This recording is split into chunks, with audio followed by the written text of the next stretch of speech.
El 12 de febrero de 1943 se abría la carrera de combate del Corsair, con la llegada de un escuadrón al campo Henderson. Al anochecer, muchos de los pilotos habían pasado 9 horas continuas en combate. Al día siguiente, escoltaron algunos bombarderos hasta Bougainville, una misión imposible de realizar anteriormente debido al corto alcance de los bombarderos. La llegada del Corsair generó muchos cambios.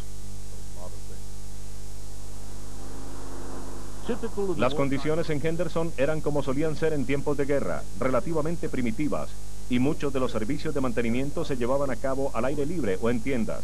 Los Corsair se mantenían, se armaban, se reaprovisionaban de combustible y regresaban rápidamente.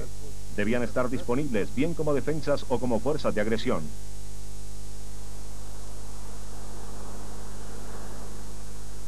El primer escuadrón que llegó a Guadalcanal, el PMF-124, consagró el éxito del Corsair.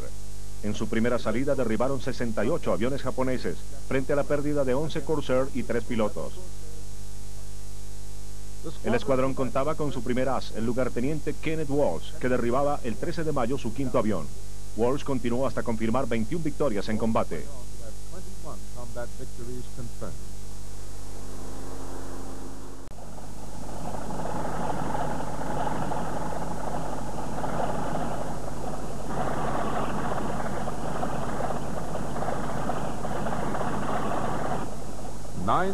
Se produjeron en total 9.441 F-4U. Esta cifra incluye varios subtipos y numerosas modificaciones. Durante la producción del F-4U se hicieron en conjunto 500 cambios importantes de ingeniería y más de 25 alteraciones menores.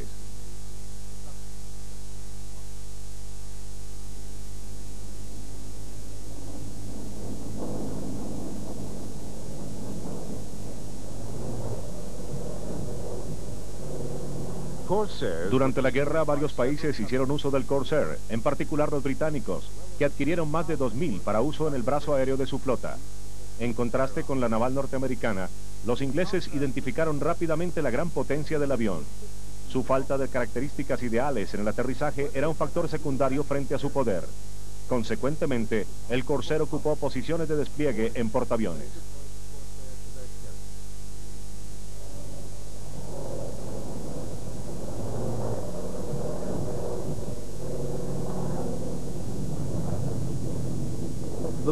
El entusiasmo británico tuvo un enorme poder persuasivo, ya que pronto la naval reconsideró el Corsair para uso en sus portaaviones. Los británicos fueron pioneros en la aviación desde portaaviones y habían tenido mucha influencia en su desarrollo. La experimentación y la teoría británica habían abierto el camino y sus opiniones generaban un merecido respeto. A pesar de su reputación en la lucha, los británicos fueron frecuentemente muy aventureros. Un ejemplo de esto es la reducción del concepto de pista flotante a un mínimo, aunque esto también podría ser reflejo de una cierta indiferencia ante las bajas de la tripulación. Ciertamente los británicos no se acobardaron ante el Corsair. Pronto los volarían desde sus portaaviones diminutos, luego de cortarles 20 centímetros a las alas para acomodarlos en ellos.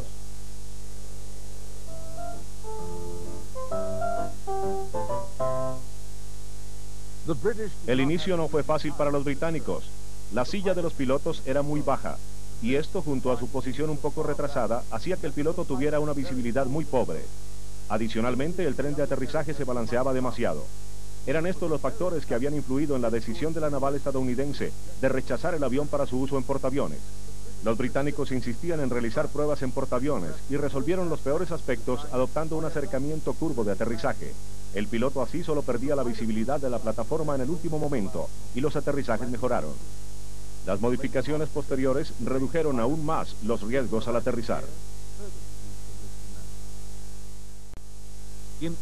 En abril de 1944, como reacción a las experiencias de los británicos y al entusiasmo de los pilotos Marines, la Fuerza Naval de Estados Unidos inició una serie de pruebas al Corsair, a bordo del portaaviones escolta Gambier Bay. El éxito de estas pruebas condujo finalmente a revocar la decisión anterior, y el F-4U fue admitido en el servicio.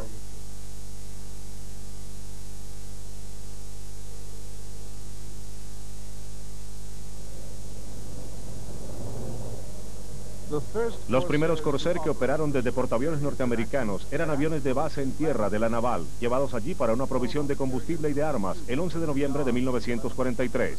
Se presentaron incidentes aislados desde algunos Corsair averiados o bajos de combustible que aterrizaron sobre embarcaciones.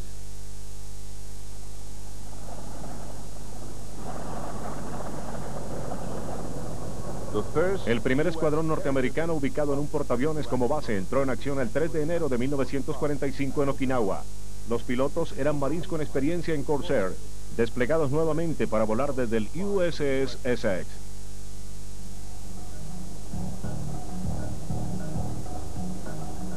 El Corsair era simplemente el mejor avión de caza disponible y la naval lo necesitaba. La furia de los ataques de los kamikazes que se había iniciado en Filipinas continuaría hasta el final de la guerra.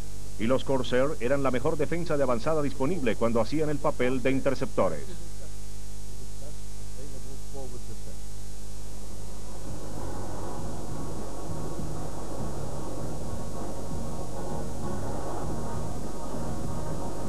En el transcurso de los combates en el Pacífico, los Corsair norteamericanos derribaron 2.140 aviones japoneses. De estos, más de 1.600 cayeron bajo el fuego de los Marines. A cambio, solo se perdieron 189 Corsair en combate aire-aire. Esto indica una proporción de más de 11-1 a favor del Corsair.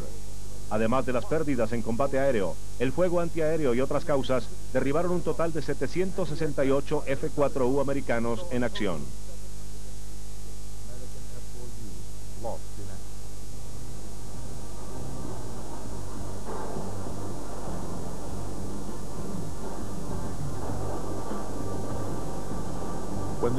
Cuando los F-4U iniciaron su prestación de servicios en portaaviones en la avanzada hacia la invasión de Okinawa, su principal misión era la de proteger a las fuerzas aliadas de la creciente amenaza de los ataques de los kamikazes.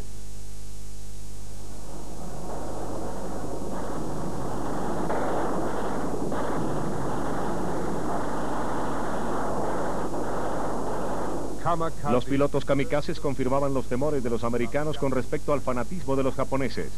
Los soldados japoneses habían sorprendido a sus adversarios americanos al luchar hasta el último minuto y el último hombre. Los marineros japoneses saltaban de sus botes, intentando salvarles a nado en aguas infestadas de tiburones. Ahora, en el momento de los últimos suspiros del imperio, los jóvenes piloteaban sus aeronaves como si se tratase de bombas dirigidas contra las embarcaciones de los aliados. Este era un fenómeno verdaderamente desconocido y aterrorizador.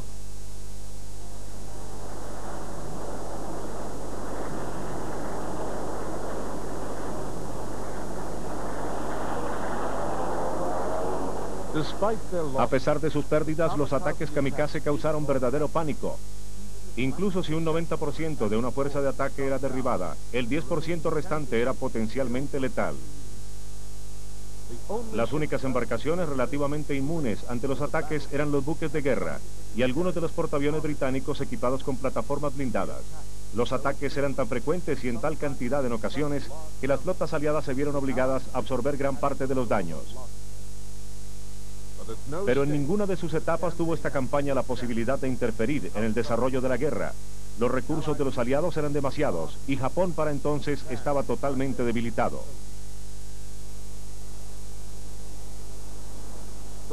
La llegada del Corsair a los portaaviones coincidió con un incremento en las misiones kamikaze. En los alrededores de Okinawa, los japoneses lanzaron ataques masivos, al igual que las usuales y pequeñas redadas. 10 ataques masivos equivalían a un total de unas 1.500 salidas, de un total de 3.000 ataques en 3 meses. Lograron hacer impactos sobre más de 400 embarcaciones. El índice era de un impacto por cada 8 aeronaves perdidas. Si los japoneses no hubiesen agotado sus aviones primero, los voluntarios se habrían acabado al final.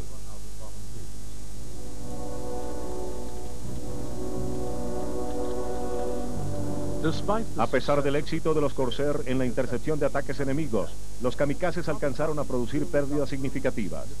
Ahora que los F-4U volaban desde todos los portaaviones de contingencia, unos cuantos ardieron en las llamas de los kamikazes. El mejor lugar para un avión en llamas es bajo el agua, a popa. El control de averías y de incendios se convirtió en el transcurso de la guerra en la labor de profesionales con habilidades específicas. Las primeras pérdidas de portaaviones en ambos lados reflejaban una cierta negligencia de la importancia de estas medidas. En 1945 las cosas habían cambiado. Los métodos y teorías de la preguerra habían estado bajo prueba repetidamente y se habían adaptado a las condiciones reales de práctica.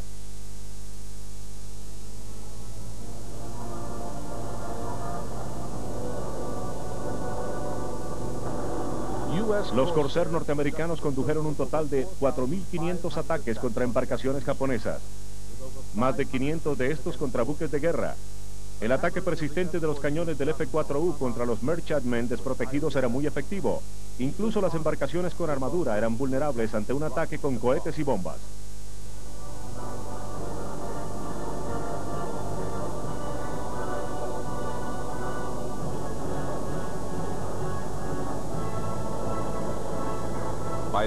Hacia el final de la guerra, el término transporte japonés se había convertido en una contradicción. La turbulencia incontrolada que producían las aeronaves aliadas generaba situaciones caóticas tanto en agua como en tierra.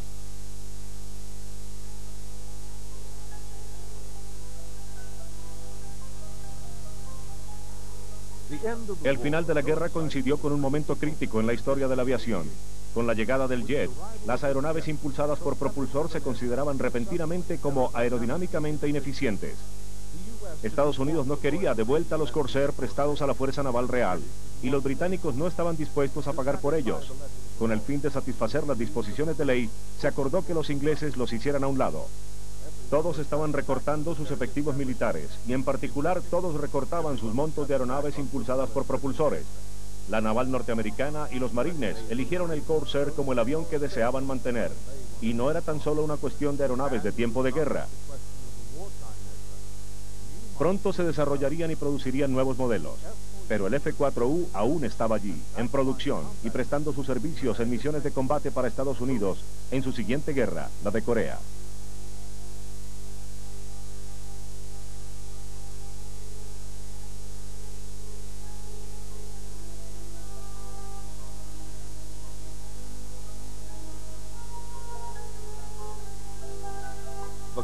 La intervención constante y cerrada de los Corsair que operaban desde los portaaviones y desde el interior del cerco en Pusan constituyó un factor importante en el desarrollo de esa guerra. Junto a los otros modelos de la Segunda Guerra Mundial, como los Mustang y los Invaders, los F-4U podían portar cargas voluminosas y volar con estas durante horas. Proveían apoyo cercano, efectivo, y podían atacar cruces de carretera y de ferrocarril. Lograrían durante la guerra destruir gran parte de una armada y lisiar a otra.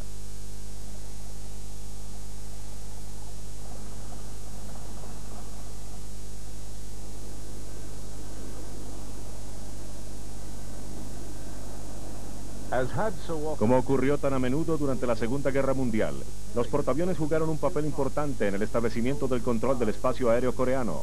Esto resultaría decisivo. Las enormes reservas de China no podían, desde una visión realista, arriesgarse ante el abrumador poderío aéreo norteamericano. Los chinos tenían que contrarrestar sus pérdidas para mantener el punto muerto que se había dado. Incluso así, las pérdidas chinas y norcoreanas fueron enormes.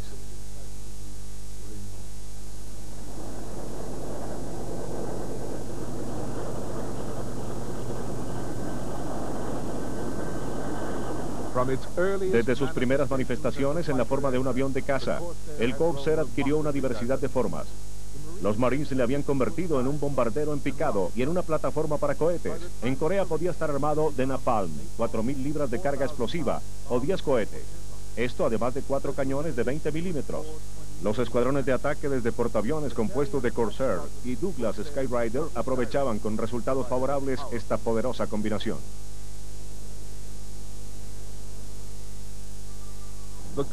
Las actividades de los Marines en Corea, coordinadas de cerca, también lograron ilustrar las destacadas virtudes del Corsair. Los grandes bueyes voladores manejaban sin complicaciones las rústicas pistas de aterrizaje y sus superficies variables.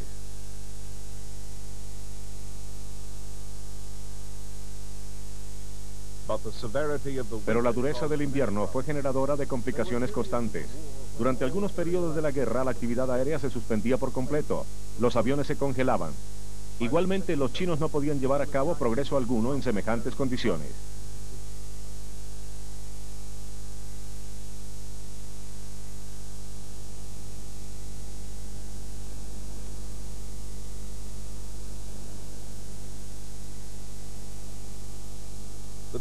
La demanda de los servicios del Corsair era tal que durante la guerra se hizo necesario acudir a varias aeronaves de las unidades de reserva para su uso en combate.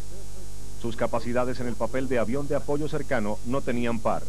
La naval los necesitaba en la línea de frente Quizá había algo de arrepentimiento por el cargamento de Corsair británicos que ahora se oxidaba en las profundidades del Pacífico.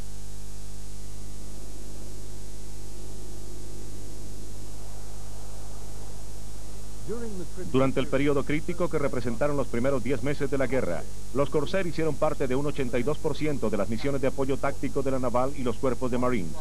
Un escuadrón, el BNF 323, llevó a cabo más de 1.100 misiones por mes.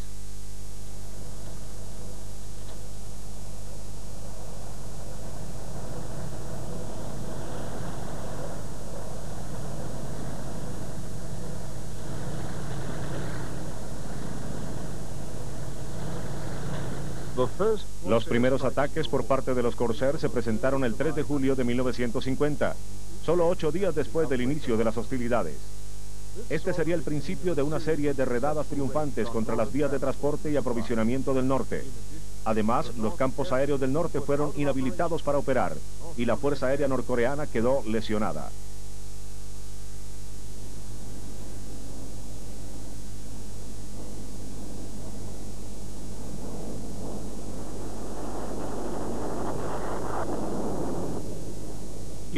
En agosto de 1952, el capitán Jesse G. Follman se convertiría en el primer piloto americano en derribar un MiG-15, piloteando un avión impulsado por propulsores.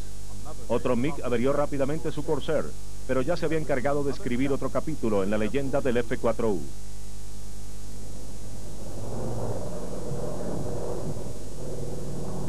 Los ataques aéreos de los Corsair, de los cuerpos de Marines y de la Fuerza Naval norteamericanos continuaron hasta el último día del conflicto, el 27 de julio de 1953.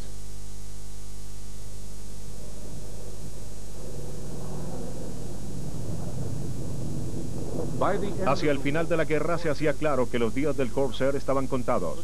La producción finalmente se había interrumpido en diciembre de 1952 y los últimos Corsair en servicio en escuadrones de caza y ataque fueron relegados a unidades de reserva en diciembre de 1954. La reserva los utilizó hasta 1957 y los franceses hasta 1964. Un grupo de fechas impresionante para un diseño de 1938.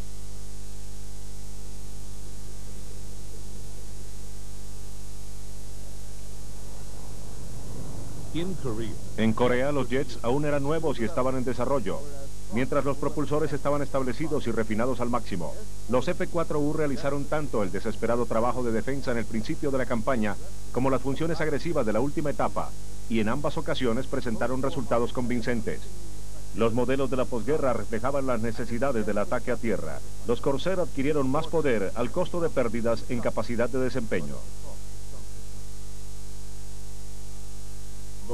Los pilotos japoneses y americanos reconocen que el Corsair fue el mejor avión de los aliados y están también de acuerdo en que era mejor que cualquier aeronave que poseían los japoneses. Su impacto limitado en Europa ha hecho que a menudo se le niegue un lugar entre los aviones de caza más destacados de las guerras mundiales. En este debate, los protagonistas suelen sacar a relucir los méritos de los Focke-Wulf, el Mustang o el Spitfire. Esto refleja la experiencia europea, pero los veteranos de las campañas del Pacífico, y en especial los Marines, vuelcan a menudo su apoyo sobre otro nominado, el Corsair de la James Bond.